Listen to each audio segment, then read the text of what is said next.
Fala, seus mal diagramados! O historiador Mark Bloch, no livro A Estranha Derrota, interpreta os 2 primeiros anos da Segunda Guerra Mundial como sendo a Guerra Estranha. A passividade militar e política francesa não foi um mero erro tático, mas resultado de uma incapacidade estrutural de compreender a guerra moderna. O alto comando permaneceu preso a esquemas da Primeira Guerra, à burocracia e ao medo de assumir responsabilidades, enquanto a sociedade cultivava a ilusão de normalidade. A estranheza da guerra residia justamente nesse descompasso entre a gravidade histórica do momento e a inércia intelectual e moral que paralisou a França diante da ofensiva alemã. E hoje se fala com a mesma passividade em direito internacional e loucura diante de ameaças à OTAN e sequestro de presidente sul-americano. Já Jean-Paul Sartre, em Diários de uma Guerra Estranha, trata os primeiros anos da guerra como marcados por uma suspensão do sentido. Soldados e civis vivem um tempo vazio, feito de espera, tédio e angústia difusa. Essa guerra sem batalhas expõe o indivíduo à experiência radical da liberdade e da responsabilidade, pois a ausência de ação clara revela a fragilidade das justificativas coletivas. Estamos nessa espera no momento? 2026, no futuro, será o primeiro ano da Terceira Guerra Mundial? Trump reduziu o mundo ao cercadinho do Bolsonaro, no qual todos que não são fanatizados se perguntam: qual será a loucura do dia? Muitos se tranquilizam com as análises sobre a decadência do Império Americano, é entrar no YouTube e ter corte de podcast com um especialista explicando a decadência desse império. Acho legal esse papinho, mas infelizmente não estou vivendo na aurora da humanidade pós-estadunidense. Vivo em 2026, tô levantando as paredes lá de casa e não sei se amanhã vai ter um porta-aviões no Rio Tietê ou drones da Skydio sobrevoando a zona leste de São Paulo. O Império até pode estar em decadência, mas para quem viverá em 2250, isso será apenas análise. Para nós, em 2026, o Império segue operando e agindo como que ele é. Um império se impondo na base da força bruta. E quem estiver sob seu jugo vai sentir seu peso, seja na queda do império, seja na queda de suas bombas. Enquanto o império está em decadência, temos nazistas em Mossoró, parece letra dos engenheiros do Havaí. Mas é só uma descrição sintética e pessimista das primeiras semanas de 2026. A Terceira Guerra, que talvez tenha começado, é descaradamente uma guerra sobre a disputa de recursos naturais e humanos, mas a Segunda Guerra também foi. A noção hitlerista de o espaço vital era um dos núcleos da ideologia nazista. Para Hitler, a sobrevivência e a grandeza do povo alemão exigiam a expansão territorial para o leste europeu, sobretudo sobre a Polônia e a União Soviética, vistas como espaços naturais de colonização agrária e exploração econômica. O alvo era, vejam bem, a Ucrânia, vista como o celeiro da Europa, capaz de fornecer grãos para alimentar o Reich e reduzir a dependência externa da Alemanha. Já as regiões do sul soviético prometiam acesso a carvão, minério de ferro e, sobretudo, ao petróleo do Cáucaso, considerado vital para a guerra mecanizada. Se buscava o extermínio de judeus, eslavos e bolcheviques, mas também a extração dos recursos naturais da região. De novo, se mistura racismo, manejo de humanos como animais e crise energética, petróleo e raça, terra e sangue, como adoravam dizer os nazistas. O debate sobre se IA é coisa de pobre também está relacionado com essa nova guerra em busca de mais e mais recursos, sejam eles naturais ou humanos. Passamos de uma IA geradora de imagens tão toscas que pareciam produtos de pesadelos pós-feijoada para um estilo de imagem que apela para um ultra-realismo que lembra folheto de Testemunha de Jeová. Saiu os bizarros vídeos do Will Smith comendo macarrão e entrou um sentimentalismo piegas e brega com artistas mortos em encontros improváveis. Percebam bem, como o olhar e o sorriso dos humanos nesses vídeos lembram a expressão vazia e o sorriso boboca daqueles que se acham humirdeiras, que costuma ser a qualidade de quem não tem outras qualidades. Afinidades eletivas, diria Goethe. De um lado temos o desperdício de água, novamente, um problema de recurso natural. A geração de imagens por inteligência artificial possui um custo hídrico indireto significativo devido ao funcionamento dos data centers que realizam esses processamentos. Os servidores consomem muita energia, geram calor e dependem de sistemas de resfriamento que utilizam grandes volumes de água. Em instalações de grandes escalas, esse consumo pode alcançar milhares de metros cúbicos por dia, afetando recursos hídricos locais, e projeções indicam que, globalmente, a IA pode demandar bilhões de metros cúbicos de água por ano. Embora o impacto por uma única imagem possa variar de mililitros a litros quando se considera toda a cadeia operacional, o uso massivo e contínuo dessas tecnologias transforma esse custo invisível em um problema ambiental relevante para a sustentabilidade da IA. Agora pegue essa informação e pense nas horas e horas que aposentados, desempregados e outras pessoas consideradas improdutivas passam nas redes sociais.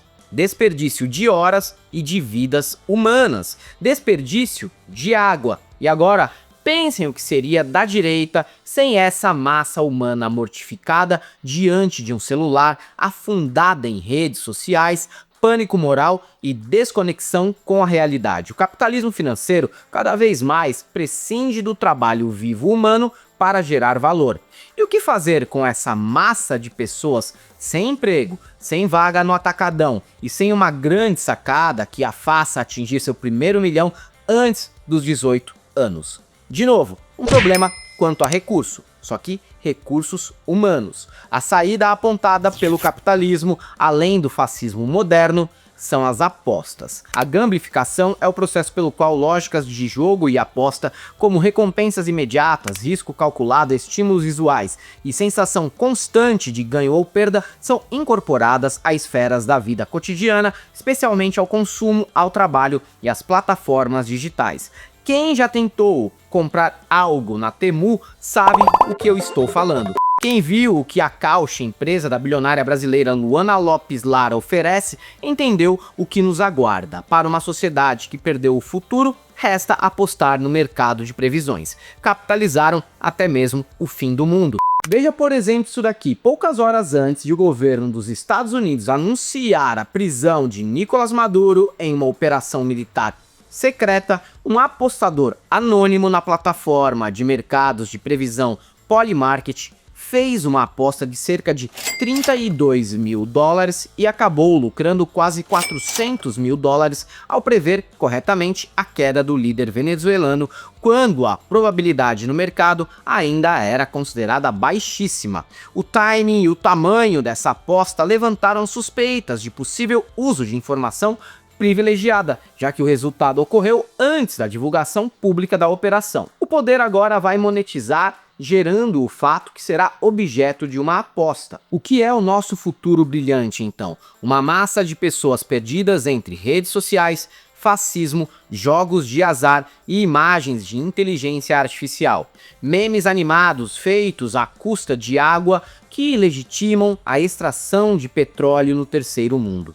Enquanto internamente a tensão racial e migratória nos Estados Unidos mostra uma disputa em torno de recursos humanos, ou seja, quem pode ou não trabalhar lá, quem pode ou não viver lá, quem pode ou não ser humano lá, esse problema é exportado por eles na busca por mais recursos naturais. Percebam, é a tensão interna americana que fornece a legitimidade política para os MAGA sustentarem o expansionismo trumpista, assim como foi a luta racial dos arianos versus as raças inferiores que legitimava a expansão nazista para o leste em busca de trigo, terras e petróleo. Vejam as palavras do Nick Fuentes, um cara que faz o Charlie Kirk ser tido como um moderado sobre o poder americano e os insatisfeitos com a emanação dessa força. Because that's who we are.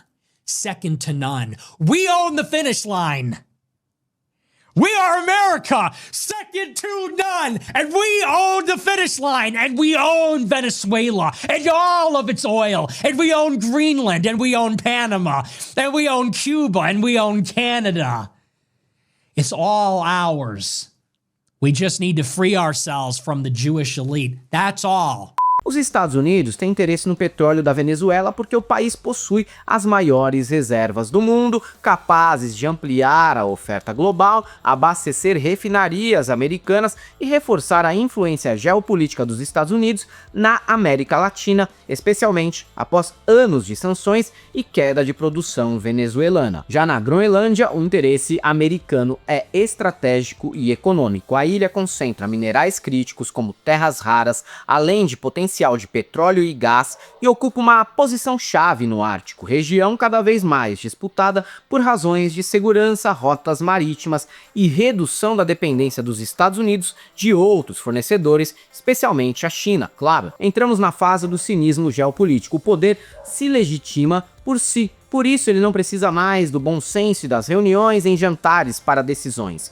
Tudo pode ser dito em lives e em entrevistas. Resta à imprensa, como a brasileira, chamar Maduro de ditador, mas Trump como alguém que age como autocrata, sem fechar questão. Muitas das explicações, como já falei, recorrem à metáfora histórica da decadência do império.